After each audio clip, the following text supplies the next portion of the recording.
Hola, bienvenidos a este nuevo episodio aquí en su canal Medicina Integral. Hoy vamos a hablar sobre la clasificación y la fisiología de la cicatrización de heridas. Vamos a comenzar definiendo qué es una herida. Una herida es una alteración de la estructura y la función de la piel, junto con sus estructuras de tejido blando subyacente. Hablemos ahora un poco de la etiología y la clasificación. Esta puede ser en función del mecanismo que produjo la herida. Podemos tener heridas cerradas o heridas abiertas. Dentro de las heridas cerradas vamos a poner tres ejemplos. El primero es la contusión. Esta suele darse por objetos que son duros y que tienen una superficie redondeada. La gravedad de la herida va a variar de acuerdo a la fuerza del impacto y se considera cerrada porque no hay una pérdida de la continuidad de la piel. Se caracteriza por un cambio de coloración dentro de la zona. Puede haber hematoma o equimosis. Después tenemos la abrasión. Esta se produce por un roce o un desgaste constante durante la piel. Normalmente suele ocurrir con superficies ásperas, lo que da como resultado la eliminación de una o más capas de la piel. Después tenemos como ejemplo un hematoma, que es la acumulación de sangre, pero sin que esté presente fuera de la superficie de la piel. Estas suelen tener un diámetro mayor a 5 milímetros y se diferencia de la equimosis porque hay tumefacción y bastante dolor. Por el otro lado tenemos las heridas abiertas. Aquí tenemos cuatro ejemplos. En primer lugar tenemos las heridas incisas o también conocidas como cortantes.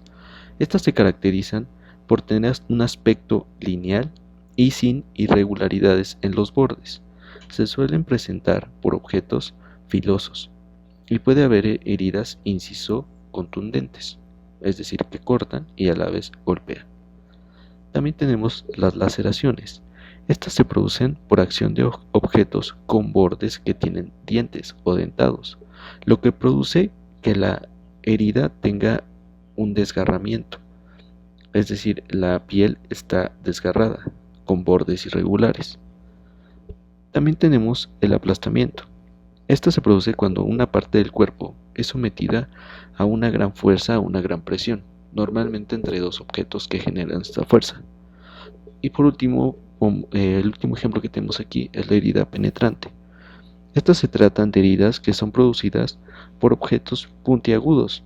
Es importante que no movamos estos objetos que han sido penetrantes y están ahí todavía dentro de alguna estructura del cuerpo del paciente, porque estas pueden estar haciendo hemostasia y si nosotros las retiramos podemos causar un trauma mayor o generar una hemorragia.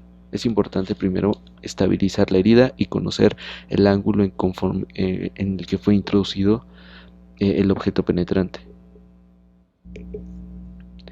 También podemos clasificar con respecto al tiempo. Aquí tenemos heridas agudas y heridas crónicas. Hablemos un poco de las heridas agudas. Estas son heridas causadas por un traumatismo o por un acto quirúrgico. Suelen cicatrizar de manera adecuada y predecible, y se suele haber un restablecimiento completo de la funcionalidad tanto anatómica como funcional. No suele haber patologías subyacentes que afecten el proceso de cicatrización. En cuanto a las heridas crónicas, se requieren tiempos de cicatrización más largos y son poco predecibles. Estas heridas crónicas afectan a una proporción sustancial de la población y contribuyen a una carga económica significativa dentro de los centros de salud patrocinados por el Estado.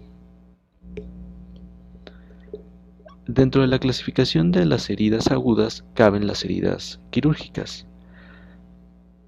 Estas son aquellas que se realizan dentro del quirófano de una forma controlada y se clasifican en cuatro categorías. La primera categoría es la categoría de clean o limpias.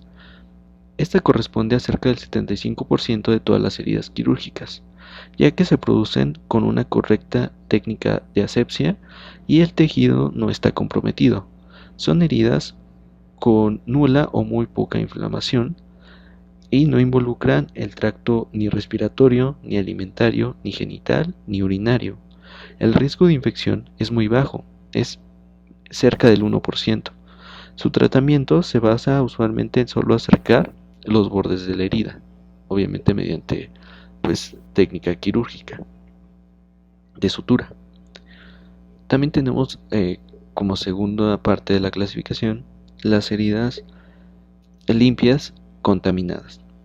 Estas son las que se realizan dentro de una barrera contaminada, por ejemplo el tracto respiratorio, el tracto alimentario, el tracto genital o el tracto urinario. La probabilidad de infección aumenta, es cerca del 8%, y se suele utilizar tratamiento profiláctico para prevenir esta infección. Después tenemos las heridas contaminadas. Estas suelen tener como origen un traumatismo.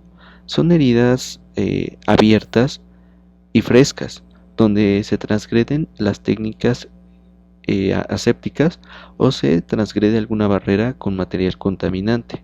Se encuentran con inflamación, pero no suele ser purulenta, pero sin tratamiento puede infectarse en un plazo de 6 horas. Por último, tenemos las heridas sucias.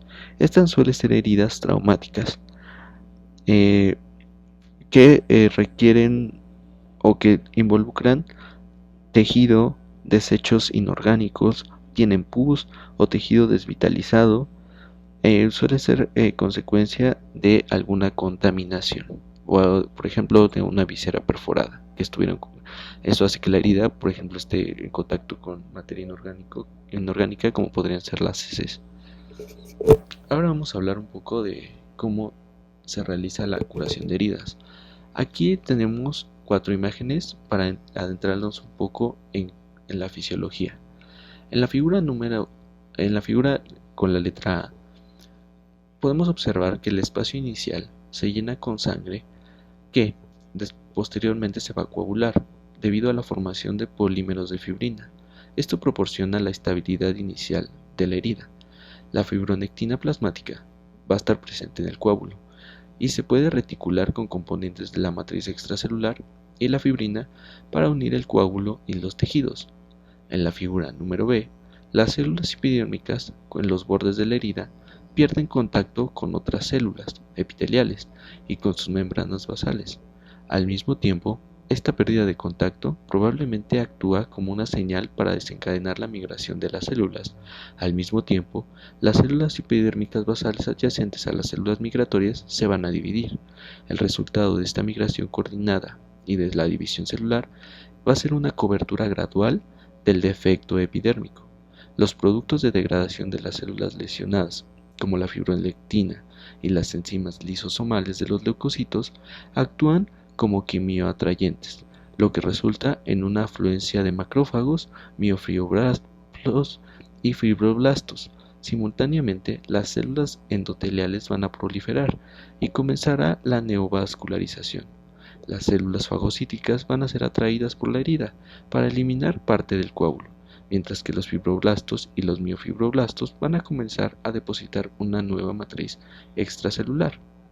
En la figura número C, vamos a observar la migración concéntrica de las células epidérmicas, sostenida por la actividad mitótica de las células fugas.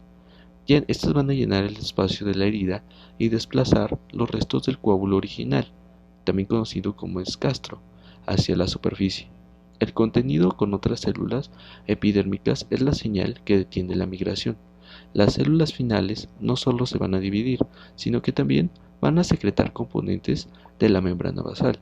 De esta manera, se va a restaurar la continuidad de la membrana basal epidérmica y de manera similar, la actividad concertada de fibroblastos y miofibroblastos, macrófagos y células endoteliales van a llenar el vacío dérmico.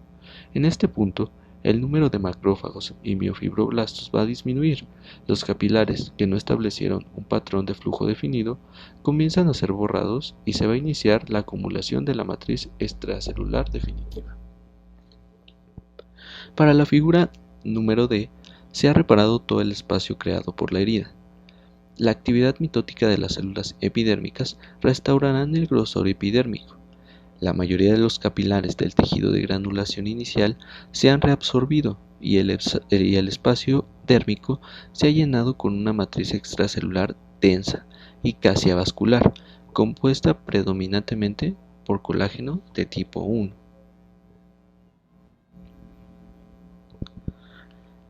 La curación de la herida, como podemos observar, es una respuesta de las células a la lesión que produce en el tejido, y las células que están involucradas van a ser los queratinocitos, los fibroblastos, las células endoteliales, los macrófagos y las plaquetas. Aquí les puse las fases que están involucradas en la curación de la herida. El proceso comienza con una migración celular para producir nuevos vasos sanguíneos, es decir, una angiogénesis. Las heridas agudas se curan de manera ordenada y eficiente y pasan por 4 fases. Las heridas crónicas, por el contrario, se van a detener en una de las etapas, que por lo general es la etapa inflamatoria, donde se van a estancar. Las heridas quirúrgicas también se pueden retrasar o prolongar en pacientes que tienen alguna patología subyacente. Ahora hablemos por cada una de las fases de la curación de herida. En primer lugar, tenemos la inflamación. Esta también es llamada fase de retraso, debido a que la fuerza de la herida no regresa de manera inmediata. Usualmente se completa en un lapso de 3 días, a menos que exista algún proceso infeccioso o algún otro factor que detenga la cicatrización. Durante esta fase, hay un aumento de la permeabilidad vascular y de la quimiotaxis, es decir, del movimiento de células hacia la parte de la herida. Por ejemplo, hay un aumento de macrófagos y los mastocitos comienzan a liberar histamina y otros mediadores inflamatorios. ¿Qué pasa en las heridas crónicas? Bueno, en las heridas crónicas puede aparecer tejido necrótico, puede haber materia orgánica o alguna infiltración bacteriana, lo que va a alterar el proceso inflamatorio, deteriorando la función de las citocinas que les mencioné. En la segunda fase tenemos la epitelización, también llamada migración. En esta etapa hay una proliferación de células basales y una migración de células del epitelio. La proliferación comienza hasta que las células individuales se rodean de células de un tipo similar. En las heridas quirúrgicas limpias, las células del epitelio migran hacia abajo, es decir, hacia la dermis, y para cuando la capa se rejuvenece, pues se eliminan. Después de una cirugía, esto se contempla a partir de las 48 horas aproximadamente. La carga del epitelio que se forma protege contra bacterias y demás microorganismos, pero es muy delgada y tiene poca resistencia a la tracción en esta etapa. El proceso se puede complicar cuando las heridas no son cerradas o cuando requieren una curación por intención secundaria, debido a la anchura y la profundidad de la herida. El proceso se ha deteriorado si hay alguna biopelícula o hay células senescentes en el borde o en la base de la herida. La otra etapa es la fibroplasia. En esta se producen fibroblastos y también se produce sustancia molida y colágeno. Los fibroblastos se convierten en células mesenquimales que se comienzan a presentar aproximadamente a las 24 horas, y su concentración más alta es al 10º día del posoperatorio en el caso de una cirugía. Estas se unen a la matriz de fibrina para producir glucoproteínas y mucopolisacáridos para formar la sustancia molida, así como proteínas contráctiles. Esto con el fin de proteger esta herida. ¿Cómo se eliminan estos? Bueno, a través de la apoptosis, y es cuando se empieza a formar la cicatrización. La producción de colágeno por parte de los fibroblastos se producen a partir del 2º día del posoperatorio en el caso de una cirugía, pero su producción máxima se da al 5º día y deriva al menos en 6 semanas desarrollar la angiogénesis. El tejido de granulación es producto de la combinación del colágeno con los neocapilares.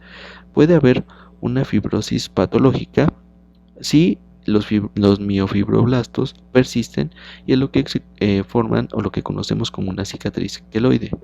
Por último, tenemos la maduración. En esta etapa se produce la reticulación y remodelación del colágeno, además de la contracción de la herida y su repigmentación.